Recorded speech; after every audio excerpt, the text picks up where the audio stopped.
Welcome back once again. आज बात होगी अकॉर्डिंग टू साइज़ के हवाले से कंप्यूटर की क्लासिफिकेशन को हम डिस्कस कर रहे हैं और ये लेक्चर 4 होने वाला है हमारा।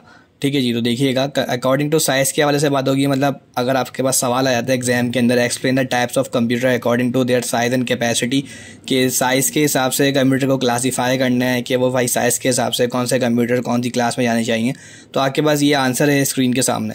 Computer are also divided into 4 groups according to their size. कह रहे हैं कंप्यूटर को डिवाइड किया गया है, ठीक है, 4 ग्रुप्स के हिसाब से, उनके साइज़ के हिसाब से। मतलब कंप्यूटर को 4 ग्रुप्स में डिवाइड कर दिया है उसके साइज़ के हिसाब से। Super computer are the most powerful, fastest and largest computer. सबसे पहली टाइप है उसकी या पहला ग्रुप है उसका super computers. Super computer group के अंदर इस तरह के जो कंप्यूटर्स होते हैं, super computers are the most powerful, ये बहुत ज़्यादा पावरफुल कंप्यूटर्स होते हैं। फास्टेस्ट जो है वो 3rd डिग्री है एडजेक्टिव की, फास्ट होता है, फिर उससे तेज़ फास्टर होता है और सबसे तेज़ क्या होता है, फास्टेस्ट। तो आप सुपर कंप्यूटर को कह सकते हो कि ये सबसे तेज़ है क्योंकि ये फास्टेस्ट का वर्ड इन्होंने इस्तेमाल करा है यहाँ पर। एंड लार्जेस्ट, और लार्ज, फिर लार्जर और लार्जेस्ट, यहाँ पर भी 3rd डिग्री यूज़ हुई है एडजेक्टिव की। तो आप ये कह सकते हो कि ये सबसे ज़्यादा बड़ा भी होता है। अगर सारे कंप्यूटर के साइज़ का कंपेरिजन करें तो सुपर कंप्यूटर जो है वो पावरफुल, मतलब कंप्यूटर में भी और तेज़ी में भी और साइज़ में भी, मतलब जो जगह ये ऑक्यूपाई करेगा उस हिसाब से भी नंबर 1 के ऊपर आएगा। मतलब ये पावरफुल भी बहुत है, ये सबसे तेज़ भी है और ये सबसे बड़ा भी है। दे आर एक्सट्रीमली एक्सपेंसिव, ये बहुत ज़्यादा महंगा होता है। This computer are widely use in scientific application. ज़्यादातर जो साइंटिस्ट काम करते हैं, साइंटिफिक एप्लीकेशंस के जो काम होते हैं उन वहाँ पर ये कंप्यूटर यूज़ किए जाते हैं। सच एस एरोडायनामिक्स, जैसे कि एरोडायनामिक्स हो गया। डिज़ाइन सिमुलेशंस, वही बड़ी डिज़ाइनिंग हो गई। प्रोसेस ऑफ जियोलॉजिकल डाटा, या जियोलॉजिकल डाटा का प्रोसेस करना हो। वेदर फोरकास्टिंग, या महकमा मौसमियात वाले जो होते हैं, वेदर फोरकास्ट करना हो। एंड न्यूक्लियर रिसर्च, या न्यूक्लियर की रिसर्च करनी हो, ठीक है, न्यूक्लियर एटॉमिक बम के ऊपर काम करना हो, या न्यूक्लियर से रिलेटेड आपने वेपन्स बनानी हो, या डिफरेंट आपने जो है वो मिनरल्स को एक्सट्रैक्ट करना हो। और मुख्तलिफ फील्ड्स के अंदर जो है वो कंप्यूटर जो है वो आप इससे काम ले सकते हो। कौन से कंप्यूटर को? Super computers. एरोप्लेन से रिलेटेड कह लें, या डिज़ाइन इस सिमुलेशंस कहते हैं, या जियोलॉजिकल डाटा, अर्थ से रिलेटेड कोई डाटा आपने एक्सट्रैक्ट करना है, या जैसे गूगल मैप्स बनते हैं, बड़ी बड़ी चीज़ें डेवलप हो रही होती हैं, तो उसके अंदर हमारे पास ये डिजिटल कंप्यूटर नहीं होते, उसके अंदर सुपर कंप्यूटर्स जो है वो काम कर रहे होते हैं। उसके बाद बात करते हैं मेन फ्रेम कंप्यूटर्स की। Main frame computers are powerful multi user and multi processor computers. कह रहे हैं जो मेन फ्रेम कंप्यूटर्स होते हैं वो बहुत ज़्यादा पावरफुल होते हैं। Multi user and multi processors computer कहलाते हैं। ये मल्टी यूज़र का मतलब यही है कि एक वक्त में इसे 2 यूज़र चला सकते हैं। एंड मल्टी प्रोसेसर, इसमें एक से ज़्यादा प्रोसेसर लगा होता है। मल्टी टास्किंग, जैसे बोलते हैं ना, he is a multi tasking man. Multi tasking का मतलब ये होता है कि एक वक्त में एक से ज़्यादा काम कर सकता है। They can process huge amount of calculations at very high speed. ये जो मेन फ्रेम कंप्यूटर होता है ये प्रोसेस कर सकता है बहुत ज़्यादा अमाउंट ऑफ कैलकुलेशन, बहुत ज़्यादा तेज़ स्पीड के साथ। Main frame are also very expensive and require a lot of technical expertise to be installed and operated. कह रहे हैं जो मेन फ्रेम कंप्यूटर होते हैं वो भी बहुत ज़्यादा एक्सपेंसिव होते हैं। And require a lot of technical expertise, और उन्हें चाहिए होता है कोई एक टेक्निकल बंदा। उन्हें इंस्टॉल जब करा जाता है तो एक आम ह्यूमन बीइंग, जैसे हम अपना जो हमारा पीसी होता है, नॉर्मल डेस्कटॉप कंप्यूटर होते हैं, उसे हम इजीली जो है वो इंस्टॉल कर लेते हैं, वायर लगा लेते हैं कंप्यूटर के अंदर, अपने घर के अंदर इजीली।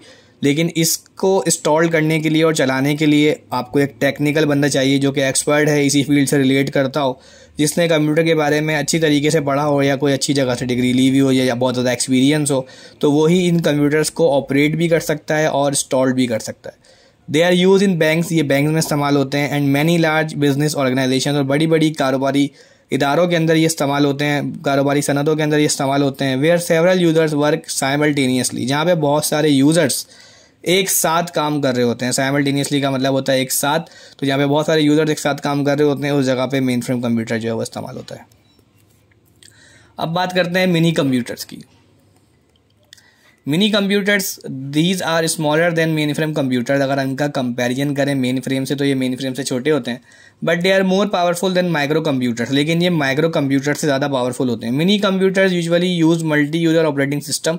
मिनी कंप्यूटर्स जो होते हैं ये इस्तेमाल करते हैं मल्टी यूज़र ऑपरेटिंग सिस्टम को।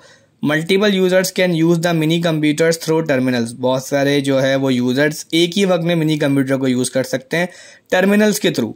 मिनी कंप्यूटर में भी use as network servers. Mini computer को इस्तेमाल किया जाता है नेटवर्क का जो एक मेन सर्वर होता है, इससे और बहुत सारी हम लाइन आगे प्रोवाइड कर रहे होते हैं, उसके तौर पे भी मिनी कंप्यूटर को इस्तेमाल किया जा सकता है नेटवर्क सर्वर के तौर पे, इंटरनेट सर्वर और इंटरनेट सर्वर के तौर पे। DEC VAX and IBM AS/400 are good examples of mini computers. ये जो DEC VAX और जो IBM AS/400 है, ये एक अच्छी एग्जाम्पल्स है मिनी कंप्यूटर्स की।